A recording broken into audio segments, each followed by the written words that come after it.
નમસ્કાર વિદ્યાર્થી મિત્રો, આજે આપણે ધોરણ 9 વિષય સંસ્કૃત પાઠ્યપુસ્તક જે છે સંસ્કૃતનું, તેમાં પાઠ 3 પરમ નિધાનમ એ પાઠનું જે સ્વાધ્યાય અડધું બાકી રહી ગયું હતું એનો અભ્યાસ કરીશું.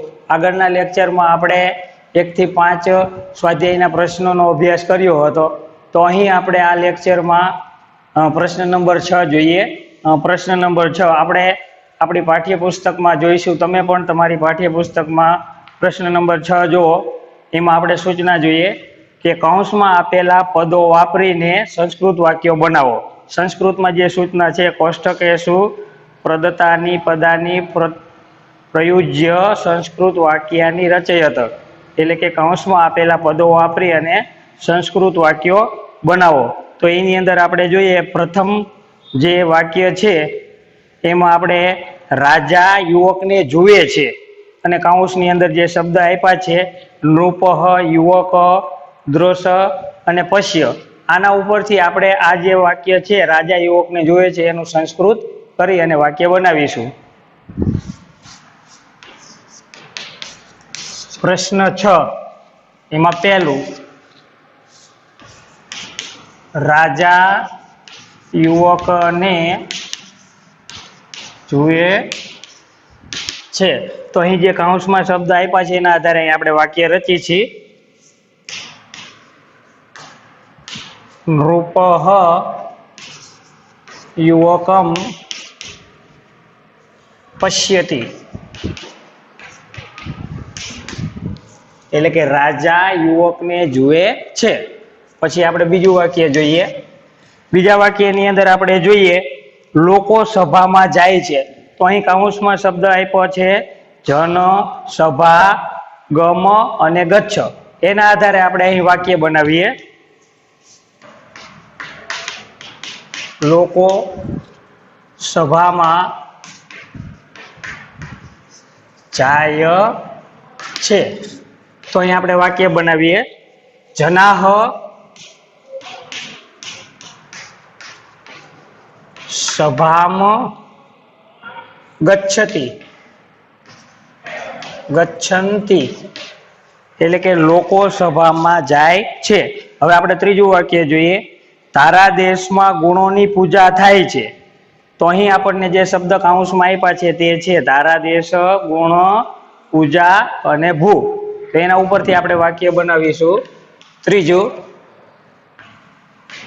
તારા દેશમાં ગુણોની પૂજા થાય છે. તો અહીં આપણે વાક્ય રચીશું, તારા દેશે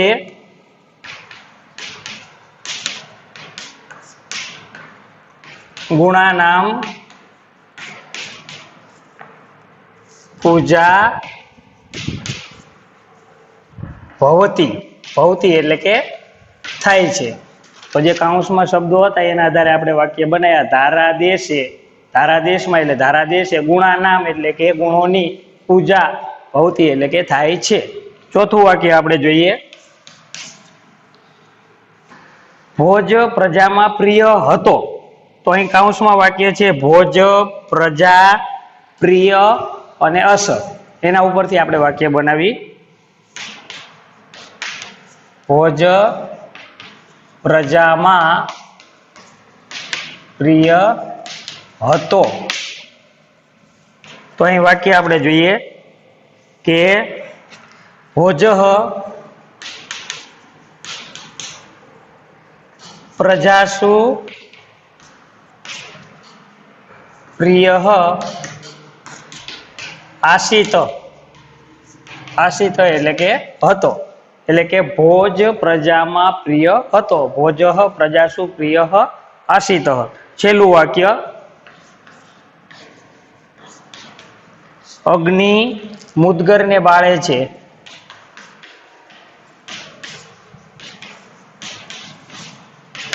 અગ્નિ મુદગરને બાળે છે. તો અહીં શબ્દ છે વર્હી, મુદગર, દહ. તો અહીં આપણે વાક્ય બનાવીશું, વર્હી હ મુદ્ગરમ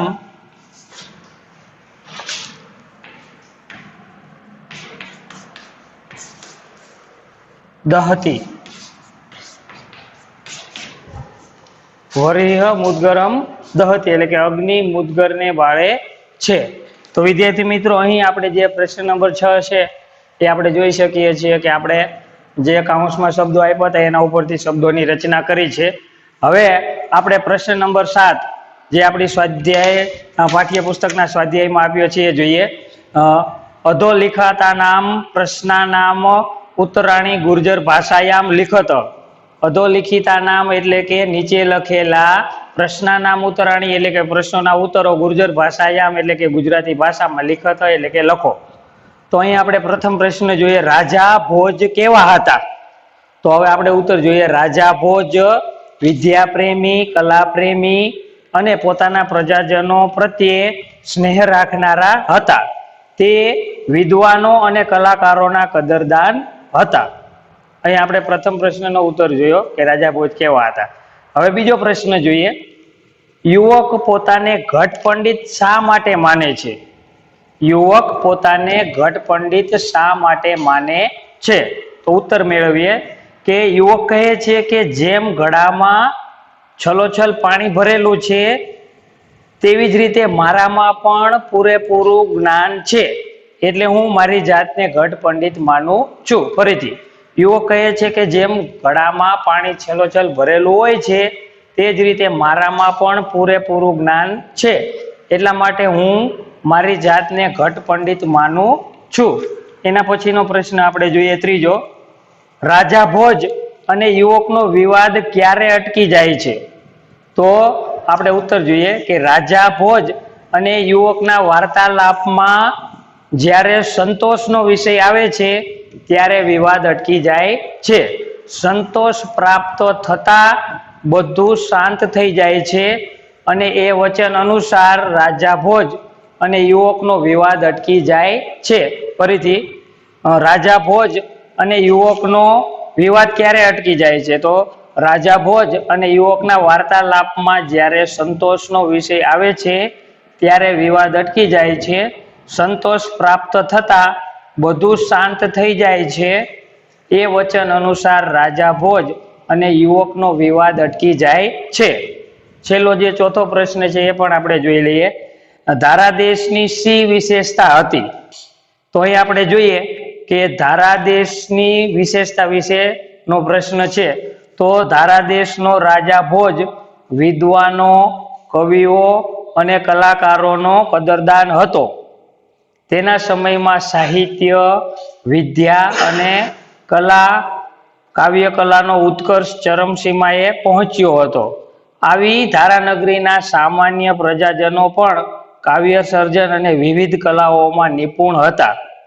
તેથી આવો ધારાદેશ દૂર દૂરના દેશોમાંથી આવતા અનેક પંડિતો અને કવિઓના ગુણોનું પૂજન કરનાર હતો।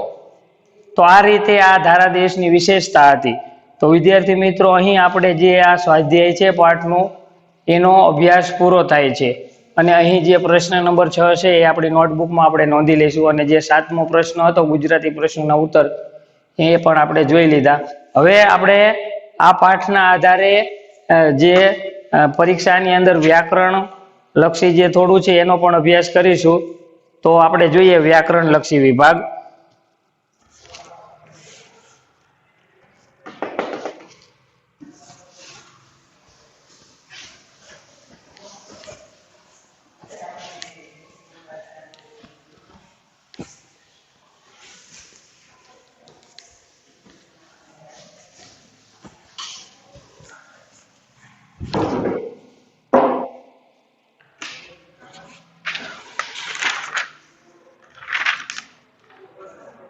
વ્યાકરણમાં આપણે જોઈએ તો સંસ્કૃત શબ્દોના સમાનાર્થી શબ્દો, તો પરીક્ષામાં આ પણ આવતું હોય છે। તો આપણે જે પાઠ છે એમાં જે અમુક શબ્દો હતા એના સમાનાર્થી શબ્દો પણ પરીક્ષામાં પૂછાઈ શકે છે। તો આપણે સંસ્કૃત શબ્દોના સમાનાર્થી જે શબ્દો છે તે જોઈએ। આપણે આપણી નોટબુકમાં નોંધીશું।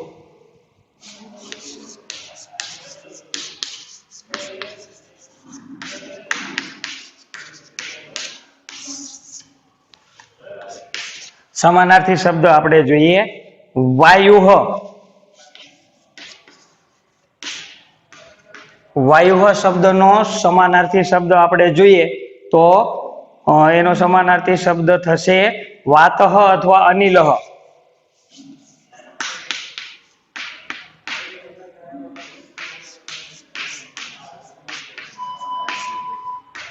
પછી આપણે બીજો શબ્દ જોઈશું વિષ્ણુઃ। તો વિષ્ણુઃ શબ્દનો સમાનાર્થી શબ્દ થશે જનાર્દનઃ અથવા ચક્રધરઃ।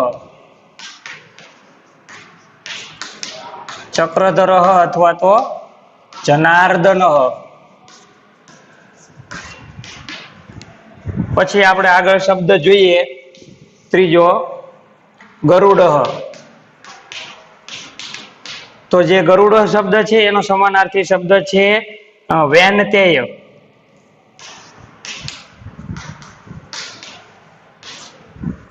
પછી આગળ આપણે જોઈએ ચોથું પુષ્પમ। તો પુષ્પમ શબ્દનો સમાનાર્થી શબ્દ છે કુસુમમ। પછી આગળ જોઈએ ભ્રમરઃ। ભ્રમરઃ તો દ્વિરેફઃ અથવા તો ષટપદઃ। ભ્રમરઃ નું સમાનાર્થી છે દ્વિરેફઃ અથવા તો ષટપદઃ। પછી આગળ જોઈએ સૂર્યઃ। તો સૂર્ય માટેનો સમાનાર્થી શબ્દ છે વર્હિઃ અથવા તો રવિ। અહીં શબ્દ છે રવિ। પછી આપણે આગળ જોઈએ નૃપતિ। તો નૃપતિ માટેનો સમાનાર્થી શબ્દ છે નૃપઃ અથવા તો પાર્થિવઃ।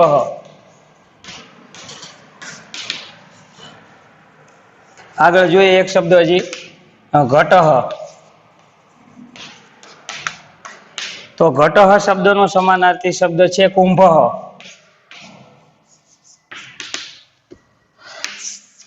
આપણે અહીં જોઈ શકીએ છીએ સમાનાર્થી શબ્દો સંસ્કૃત શબ્દના। હવે થોડા વિરોધાર્થી શબ્દો જોઈ લઈશું વિરોધી શબ્દો।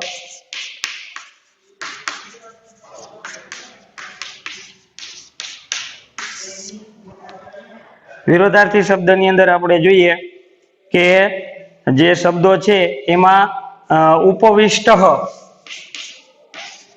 ઉપવિષ્ટ તો ઉપવિષ્ટ એટલે કે બેસવું અને સ્થિત એટલે કે ઊભા રહેવું।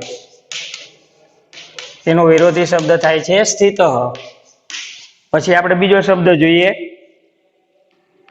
પુરતઃ। પુરતઃ એટલે આગળ અને એનું વિરોધી થશે પૃષ્ઠતઃ। પૃષ્ઠતઃ એટલે પાછળ। આગળ શબ્દ આપણે જોઈએ ઉપરીઃ। ઉપરી ઉપરી એટલે ઉપર અને એનું વિરુદ્ધાર્થી થશે અધઃ। અધઃ એટલે કે નીચે। પછી આગળ શબ્દ છે અંતઃ। ચોથો શબ્દ છે અંતઃ। અંતઃ એટલે કે પૂરું અથવા તો સમાપ્ત। તો એનું વિરોધાર્થી થશે અંતઃનું વિરોધી થશે બહિઃ એટલે કે શરૂઆત। અંતઃ એટલે અંદર પણ થાય અને બહિ એટલે કે બહાર। અહીં આપણે અંતઃનો અર્થ અંદર કરીશું અને બહિ એટલે કે બહાર। પછી આગળ જોઈએ કે લુબ્ધઃ તો અલુબ્ધઃ। લુબ્ધઃ એટલે લોભી અને અલુબ્ધઃ એટલે કે નિર્લોભી। લુબ્ધઃ એટલે લોભી અને અલુબ્ધઃ એટલે કે નિર્લોભી। પછી આગળ શબ્દ આપણે જોઈએ સંતુષ્ટ। સંતુષ્ટ તો એનું વિરોધી થશે અસંતુષ્ટ। સંતુષ્ટ તો અસંતુષ્ટ। તો વિદ્યાર્થી મિત્રો અહીં આપણે જોઈએ કે પાઠના આધારે વિરોધાર્થી શબ્દો પણ અહીં આપણે નોંધ્યા છે. આપણે આ પરીક્ષાની અંદર વાંચવામાં કામ આવી શકે છે, આમાંથી પૂછાઈ શકે છે. હવે આપણે આગળ જે બીજા શબ્દો છે જે પૂછાઈ શકે એવા શબ્દો એ આપણે જોઈએ કે સંસ્કૃત શબ્દોના ગુજરાતી અર્થ આપો. તો એવા શબ્દો પણ આપણે પૂછાય છે. તો અહીં આપણે જોઈએ કે પાઠના જ્યારે આપણે ભાવાર્થની સમજૂતી મેળવતા હતા ત્યારે આપણે અહીં બ્લેકબોર્ડ ઉપર એ શબ્દોને નોંધ્યા હતા. તો આપણે થોડા બીજા શબ્દો જોઈ લઈએ કે પ્રાસાદહ. તો પ્રાસાદહ શબ્દનું ગુજરાતી અર્થ થશે મહેલ. પછી બીજો શબ્દ છે મુદગરહ. મુદગરહ એટલે કે હથોડો અથવા તો કસરત કરવાનું સાધન. આગળ આપણે શબ્દ જોઈએ વર્હિહ એટલે કે અગ્નિ. વર્હિહ શબ્દનું ગુજરાતી અર્થ થશે અગ્નિ. પછી આગળ શબ્દ છે બંદી. બંદી એટલે કે કેદી. બંદીનો અર્થ થશે કેદી. આગળ શબ્દ જોઈએ વિશારદહ. વિશારદહ એટલે કે જાણકાર. વિશારદહ શબ્દનો અર્થ થશે જાણકાર. અનભિજ્ઞ. અનભિજ્ઞ શબ્દનો અર્થ થશે અપરિચિત. પછી આગળ શબ્દ જોઈએ વાકેલી. તો વાકેલી શબ્દનો અર્થ થશે વાણીની રમત. આગળ શબ્દ છે અલુબ્ધ. અલુબ્ધ એટલે કે નિર્લોભી. પછી આગળ આપણે શબ્દ જોઈએ ઉક્તિહ. ઉક્તિહ એટલે કે વચન. ઉક્તિહ એટલે વચન. પછી શબ્દ જોઈએ બીજા આપણે ભુજંગ. તો ભુજંગ એટલે કે સાપ અથવા તો સર્પ. પછી શબ્દ છે દ્વિરેફ. તો દ્વિરેફ એટલે કે ભમરો. ભમરાને સંસ્કૃતમાં દ્વિરેફ કહેવાય. પછી આગળ શબ્દ છે ગવાક્ષ. ગવાક્ષ એટલે કે ઝરૂખો. મહેલની બહાર જે બેસવા માટેની જે જગ્યા હોય તે એને ઝરૂખો પણ કહેવાય છે. તો એનો સંસ્કૃત શબ્દ છે ગવાક્ષ. તો આ રીતે અહીં આપણે સંસ્કૃત શબ્દોના ગુજરાતી અર્થ જોયા. હવે એ જ રીતના બીજો પ્રશ્ન આવે છે તમારે ગુજરાતી શબ્દોના સંસ્કૃત અર્થ આપો. તો આપણે એ પણ જોઈ લઈએ કે વ્યાયામ કરવાનું સાધન અથવા તો કસરત કરવાનું સાધન. તો એના માટેનો જે શબ્દ છે તે છે મુદગરહ. પછી આપણે આગળ જોઈએ કે હોશિયારી. તો એના માટેનો સંસ્કૃત શબ્દ છે ચાતુર્યમ. હોશિયારી તો ચાતુર્યમ. પછી આગળ શબ્દ છે વરસાદ. તો એનો સંસ્કૃત શબ્દ છે વૃષ્ટિહ. પછી આગળ આપણે જોઈએ શબ્દ ભમરો. તો એના માટેનો સંસ્કૃત શબ્દ છે દ્વિરેફહ અથવા તો ભ્રમરહ. પછી બીજો શબ્દ છે આગળ. તો આગળને સંસ્કૃતમાં કહેવાય પુરતઃ. પછી છે વરસાદ. તો વરસાદ માટેનો સંસ્કૃત શબ્દ છે વૃષ્ટિહ. પછી આગળ શબ્દ છે ખજાનો. તો ખજાનો એટલે કે જે આપણે પાઠનું નામ છે નિધાનમ પરમ નિધાનમ એ આવી જાય છે. નિધાનમ એટલે કે ખજાનો. પછી છે કેદી. તો એના માટેનો સંસ્કૃત શબ્દ છે બંદી. તો વિદ્યાર્થી મિત્રો અહીં આપણે સમાનાર્થી શબ્દો, વિરોધી શબ્દ, સંસ્કૃત શબ્દના ગુજરાતી અર્થ, ગુજરાતી શબ્દના સંસ્કૃત અર્થ આ બધા આપણે જોયા. હવે આપણે આગળ સંધિ પણ જોઈ લઈશું કે તમારે કઈ રીતની સંધિ પૂછાય છે.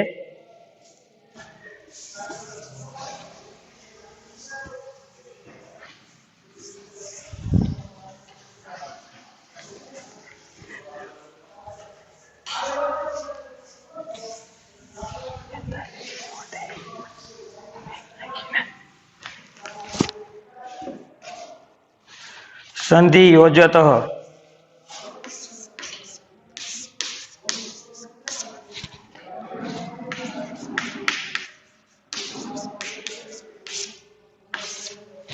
સંધિ યોજતો એટલે કે સંધિ જોડો. તો એમાં આપણે પ્રથમ શબ્દ જોઈએ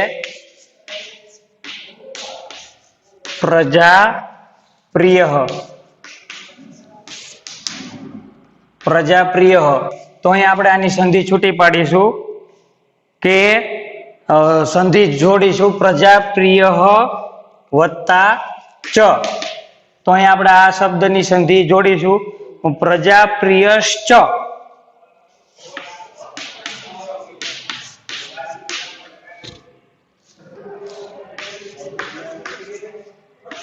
અહીં શબ્દની સંધિ થશે પ્રજા પ્રિયશ્ચ. પછી આગળ આપણે જોઈએ તતઃ તયો, તતઃ પ્લસ તયોઃ.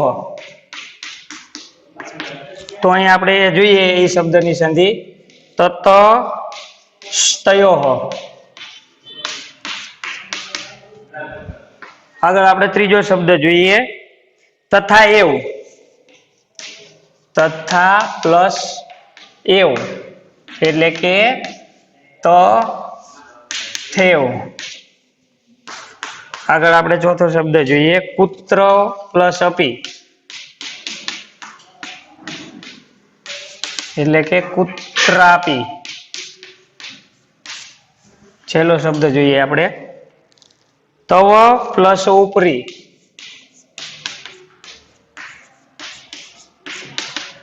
એની સંધિ થશે તવોપરી. તો અહીં આપણે જોઈ શકીએ છીએ કે જે શબ્દો આપ્યા છે એના આધારે આપણે જે સંધિ યોજત હોય એટલે કે સંધિ જોડો એ આપણે જોયું. હવે આપણે આગળ જે વ્યાકરણ લક્ષી જે બીજું થોડું બાકી છે એ પણ જોઈ લઈએ કે જે આપણે સંધિ યોજત જોયું તો હવે એ જ રીતના આપણે સંધિ વિચ્છેદ કુરુત હોય એટલે કે સંધિ છોડો એ પણ જોઈ લઈએ. આપણે આપણી નોટબુકમાં નોંધી લઈશું.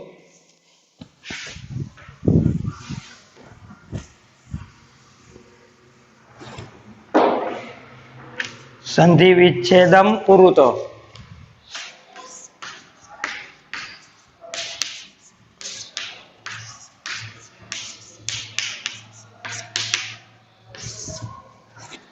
તો અહીં આપણે પ્રથમ શબ્દ જોઈએ કે તતઃ અપ્ય અધિકમ, તતોઃ પ્ય અધિકમ. અહીં આપણે જોઈએ શબ્દની સંધિ છૂટી પડશે તતઃ વત્તા અપી, તતઃ વત્તા અપી વત્તા અધિકમ.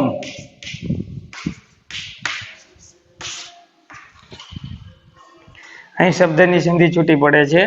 પછી આગળ જોઈએ ભ્રમરો ભૂતવા, ભ્રમરો ભૂતવા. તો અહીં આપણે શબ્દની સંધિ છૂટી પાડીશું ભ્રમરઃ વત્તા ભૂતવા, ભ્રમરઃ વત્તા ભૂતવા. પછી આપણે આગળ જોઈએ વિવાદોઃ અપી, વિવાદોઃ પી. તો અહીં શબ્દની સંધિ આપણે છૂટી પાડીશું વિવાદઃ વત્તા અપી. આગળ આપણે ચોથો શબ્દ જોઈએ રાહુસ્તુ,